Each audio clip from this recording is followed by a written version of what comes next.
श्री स्वामी समर्थ. स्वामी भक्तांनो, शांत बसा आणि मन एकाग्र करा. आजचा संदेश तुमच्या जीवनाला नवी दिशा देणारा आहे.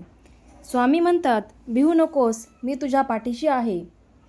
तुमच्या आयुष्यात कितीही अडचणी असोत, संकटे असोत, लोकांनी साथ सोडली असली तरी स्वामी कधीही साथ सोडत नाहीत. विश्वास ठेवा, संयम ठेवा आणि सतत नामस्मरण करा. जेव्हा परिस्थिती तुमच्या विरोधात जाते तेव्हा समजा की स्वामी तुमची परीक्षा घेत आहेत. जेव्हा सर्व दरवाजे बंद होतात तेव्हा स्वामी नवीन मार्ग तयार करत असतात. जेव्हा मन खचते तेव्हा स्वामींचे नाव घ्या, मनाला शक्ती मिळेल.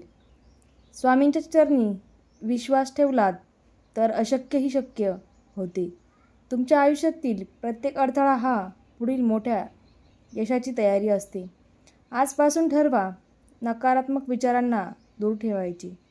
रोज किमान 11 वेळा श्री स्वामी समर्थ म्हणायचे. कोणाचे वाईट नको आणि स्वतःचे चांगले करायचे. स्वामी म्हणतात, जो माझ्यावर विश्वास ठेवतो त्याचे कल्याण मी स्वतः करतो. जर तुम्हाला हा संदेश मनापासून पटला असेल तर आजच्या मनातल्या मनात स्वामींना नमस्कार करा आणि विश्वासाने पुढे चला. जय जय रघुवीर समर्थ. श्री स्वामी समर्थ.